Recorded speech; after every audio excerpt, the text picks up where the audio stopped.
በህወሓትና በተገንጣዩ የነጌታቸው ረዳ ቡድን መካከል ከባድ ጦርነት ተቀስቅሷል።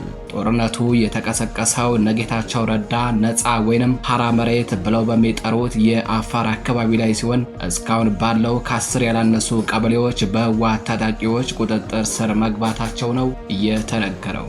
ክልሉን ለነጌታቸው ረዳ ቡድን ታጣቂዎች ማሰልጠኛ አድርጎ የቆየው የአፋር ክልል መንግስት ትናንት ማምሻውን ባወጣው መግለጫ ተወረርኩኝ፣ ጦርነት ተከፈተብኝ በሚል አሳውቋል።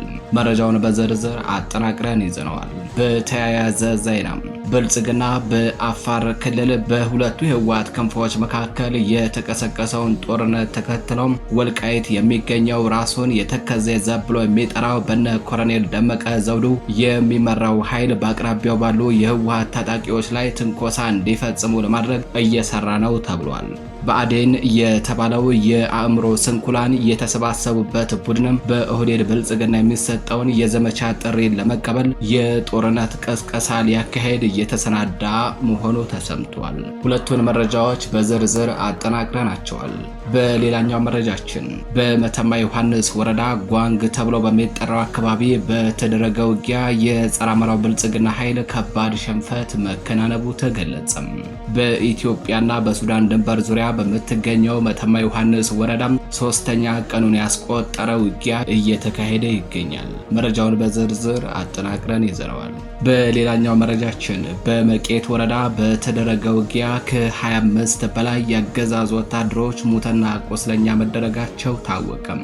በውጊያው በአገዛዙ በኩል 4 ድሽቃና ሞርተር እንዲሁም ሌሎች የቡድንና ከባባድ መሳሪያዎችን የታጠቀ አንድ ክፍለ ጦር ሰራዊት የተሰለፈ ሲሆን በፋኖ በኩል ደግሞ ክንዳቸው እሳት የሚተፋ አንድ የሻለቃ አባላትን ብቻ በማሰለፍ የሰራዊት ብዛትና የመሳሪያ አይነት ብቻ ለድል እንደማያበቃም በማሳየት የጥላትን ኃይል አይቀጡ ቅጣት ቀጥተውታል ነው የተባለው። መረጃውን በዝርዝር አጠናቅረን ይዘነዋል። በሌላኛው ከሸንዲ ወንበርማ ከተማ ወደ ወገዳድ ሲንቀሳቀሱ በነበሩ የአገዛዙ ወታደሮች ላይ በተፈጸመ ጥቃት ከ15 በላይ የሚሆኑት መገደላቸው ታወቅም።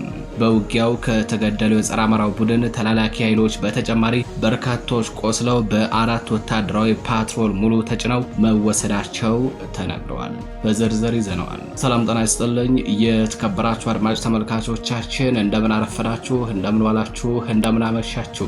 ከጣቢያችን የዛሬ ጥቅምት 27 2018 ዓ.ም የምሽት መረጃዎችን አጠናቅረን ይዘናል። መረጃዎቻችን ለብዙዎች ተደራሽ እንዲሆኑ ቻናሉን ላይክ፣ ሰብስክራይብ እንዲሁም ሼር ማድረጋችሁን አትዘንጉም።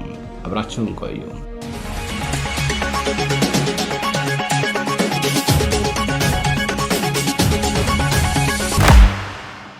በመተማ ዮሐንስ ወረዳ ጓንግ ተብሎ በሚጠራው አካባቢ በተደረገ ውጊያ የጸረ አማራው ብልጽግና ቡድን ኃይል ከባድ ሽንፈት መከናነቡ ተገለጸ።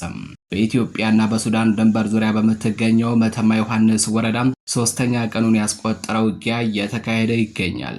በመተማ ዮሐንስ ወረዳ ትላንት በስቲያ በተደረገ ውጊያ ከባድ ጉዳት ለደረሰባቸው የአገዛዙ ወታደሮች እገዛ ለማድረግ መነሻውን ከምዕራብ አርማጭሆ ማሰረው ደንብ ያደረገም ተጨማሪ ኃይል ወደ መተማ እየተጓዘ እንዳለ ልዩ ስሙ ጓንግ ተብሎ በሚጠራው አካባቢ ላይ ሌላ ያልታሰበ ድንገተኛ ጥቃት ተከፍቶበታል። እዚህ ድንገተኛ ጥቃት በርካታ የጸረ አማራው ብልጽግና ቡድን ተላላኪ ወታደሮች ሙትና ቁስለኛ መደረጋቸው ሲነገር ከውጊያው በኋላ አንድ አይሱዙ ኤፍኤስአር ተሽከርካሪ ሙሉ የጥላት አስከሬንና 2 አምቡላንስ ሙሉ ቁስለኛ ተጭኖ ወደ ማሰሮ ደንብ ተወስዷል ነው ያለው በአማራ ፋኖ ብሔራዊ ኃይል ሰሜን አማራ ቀጠና በላይ ዘለቀ የመይሰው ካሳ ኮር ህዝብ ግንኙነት መምሪያ ለመረብ ሚዲያ በላከው መረጃ በዛሬው ውጊያ መይሰው ካሳ ኮር አጠናዋሴ ክፍለ ጦር ስር የሚገኙት የተካ ብርጌድ አባላት ናቸው በጥላት ላይ ቅጽበታዊውን እርምጃ በመውሰድ ድል የተቀዳጁት ብሏል እዙ በመረጃው።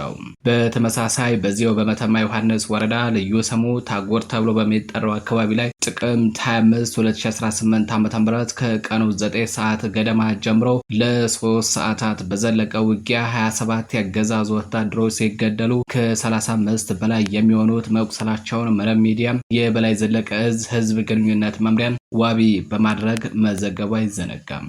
ትንቅንቁ ትናንትናና ዛሬም ቀጥሎ ሶስተኛ ቀኑን ያስቆጠረ ሲሆን በውጊያው የፋኖ ጦር አቅም ምርታዊ እድገት የታየበትና በአንጻሩ ደግሞ የአገዛዙ ጦር ከባባድ የሜካናይዝድ መሳሪያዎች ጀምሮ እስከ አየር ኃይል ታጥቆም ነገር ግን ራሱን መከላከል እንኳን የማይችልበት ደረጃ መድረሱ በጉልህ የታየበት ነው ሲሉ የዓይን እማኞች ገልጸዋል። በሌላኛው መረጃችን በመቄት ወረዳ በተደረገ ውጊያ ከ25 በላይ የአገዛዙ ወታደሮች ሙትና ቁስለኛ መደረጋቸው ታወቀም። በውጊያው በአገዛዙ በኩል 4 ዲሽቃና ሞርተር እንዲሁም ሌሎች የቡድንና ከባባድ መሳሪያዎችን የታጠቀ አንድ ክፍለ ጦር ሰራዊት የተሰለፈ ሲሆን በፋኖ በኩል ደግሞ ክንዳቸው እሳት የሚተፋ አንድ ሻለቃ አባላት ተሰልፈው በጥቂት ኃይል ትልቅ ድል ተቀዳጅተው መዋላቸው ተነግሯል።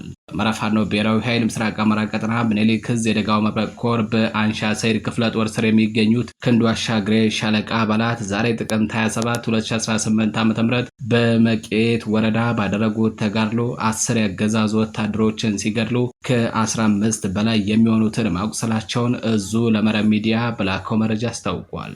በውጊያው በአገዛዙ በኩል 4 ዲሽቃና ሞርተር እንዲሁም ሌሎች የቡድንና ከባባድ መሳሪያዎችን የታጠቀ አንድ ክፍለ ጦር ሰራዊት የተሰለፈ ሲሆን የክንዱ አሻግሬ ሻለቃ አባላት ግን የሰራዊት ብዛትና የመሳሪያ አይነት ብቻ ለድል እንደማያበቃ በማሳየት ያገዛዙን ኃይል አይቀጡ ቅጣት ቀጥተውታል ነው ያለው እዙ ለጣቢያችን በላከው መረጃ።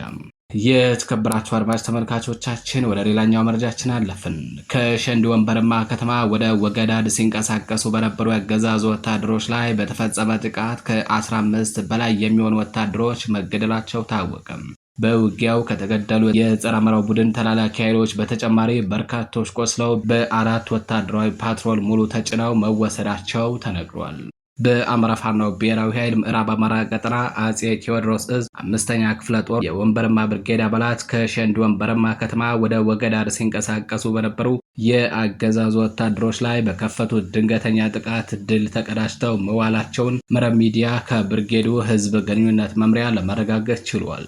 ጥቃቱ የተፈጸመው ዛሬ ጥቅምት 27 2018 ዓ.ም በሸንዲ ወንበርማና በወገዳድ ልዩ ስሙ ቆጥላን ተብሎ በሚጠራው አካባቢ ላይ ሲሆን በዚህም ከ15 በላይ የሚሆኑት የጥላት ብልጽግና ተላላኪ ወታደሮች መገደላቸውን የብርጌዱ ህዝብ ግንኙነት ክፍል አሳውቋል። በውጊያው ከተገደሉት በተጨማሪ በርካቶች ቆስለው በ4 ወታደራዊ ፓትሮል ሙሉ ተጭነው መወሰዳቸው ተነግሯል።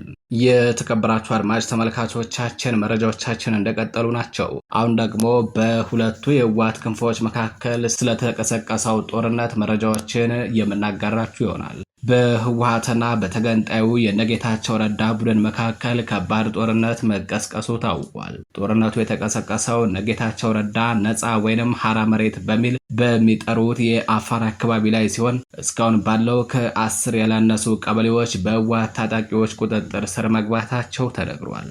ክልሉን ለነጌታቸው ረዳ ቡድን ታጣቂዎች ማሰልጠኛ አድርገውት የቆየው የአፋር ክልል መንግስት ትላንት አመሻሹን ባወጣው መግለጫ ተወረርኩ፣ ጦርነት ተከፈተብኝ በሚል ማሳወቁ አይዘነጋም። ብልጽግና በአፋር የተቀሰቀሰውን ጦርነት ተከትሎ ወልቃይት የሚገኘው ራሱን የተከዜ ዘብ ብሎ የሚጠራው በነ ኮሎኔል ደመቀ ዘውዱ የሚመራው ኃይል በአቅራቢያው ባሉ የህወሓት ታጣቂዎች ላይ ትንኮሳ እንዲፈጽም ለማድረግ እየሰራ ነውም ተብሏል። በአዴን የተባለው የአእምሮ ስንኩላን የተሰባሰቡበት ቡድን በኦህዴድ ብልጽግና የሚሰጠውን የዘመቻ ጥሪ ለመቀበል የጦርነት ቅስቀሳ ሊያካሄድ እየተሰናዳ መሆኑ ታውቋል። ጦርነቱ የተቀሰቀሰው ትላንት ጥቅምት 26 2018 ዓ.ም ከረፋር ጀምሮ ሲሆን በዚህም እስካሁን ባለው ከ10 ያላነሱ አካባቢዎች በህወሓት ታጣቂዎች ቁጥጥር ስር መግባታቸውን መረብ ሚዲያ ለማረጋገጥ ችሏል። በክልሉ መጋሌ ወረዳ ስር በሚገኙ ወረአም፣ ኮሰበበራ፣ ዶያ፣ ገደ ባለአም፣ ካርማ አጋ፣ ሚልኪ የተባሉ 6 መንደሮች ትላንት አመሻሹን በህወሓት ታጣቂዎች ቁጥጥር ስር ከገቡ አካባቢዎች መካከል ይጠቀሳሉ። በተጨማሪም ቶንሳ ተብሎ በሚጠራው አካባቢ በከባድ መሳሪያ ጭምር የታገዘ ውጊያ ሲካሄድ አምሽቶ በመጨረሻም ቀጠናው በህወሓት ቁጥጥር ስር ገብቷል። ጦርነቱ በሌሎች የአፋር ኪልበቴ ርዕሰ ወረዳዎች ተስፋፍቷል የተባለ ሲሆን ማህበረሰቡም አካባቢውን ለቆ እየወጣ መሆኑ ታውቋል። የብልጽግና ቡድን ቁንጮ አመራሮች ጦርነቱ ከተጀመረበት ከትላንት ጥቅምት 26 2018 ዓ.ም ጥቂት ቀናት ቀደም ብሎ ለብሔራዊ ባንክ በጻፉት ደብዳቤ የጥቅምት ወር የበጀት ድጎማ ለትግራይ ክልል እንዳይለቀቅ መመሪያ አስተላልፈው እንደነበር የተጠቀሰ ሲሆን ይህም ጦርነቱን ለመጀመር በፌዴራል በኩል ምን ያህል ፍላጎትና ግፊት እንደነበረ አመላካች ነው ተብሏል። ይኸው ግጭት ጠማቂው የብልጽግና ቡድን በአፋር የተቀሰቀሰውን ጦርነት ተከትሎ በወልቃይት የሚገኘው ራሱን የተከዜ ዘብ ብሎ የሚጠራው በነ ኮሎኔል ደመቀ ዘውዱ የሚመራው ኃይል በአቅራቢያው ባሉ የህወሓት ታጣቂዎች ላይ ትንኮሳ እንዲፈጽም ለማድረግ እየሰራ ነው ተብሏል። ብአዴን የተባለው የአእምሮ ስንኩላን የተሰባሰቡበት ቡድን ከኦህዴድ ብልጽግና የሚሰጠውን የዘመቻ ጥሪ ለመቀበል የጦርነት ቅስቀሳ ሊያካሄድ የተሰናዳ መሆኑን የበረ ሚዲያ ምንጮች ጠቁመዋል። የተከበራችሁ አድማጭ ተመልካቾቻችን ለዛሬ ጥቅምት 27 2018 ዓ.ም ይዘናቸው የነበሩ ዕለታዊ መረጃዎቻችን እነዚህን ይመስሉ ነበር። መረጃዎቻችን ለብዙዎች ተደራሽ እንዲሆኑ ቻናሉን ላይክ፣ ሰብስክራይብ እንዲሁም ሼር ማድረጋችሁን አዘንጉ እያለን ከቀሪ የጣቢያችን ዝግጅቶች ጋር ቸር ቆዩ።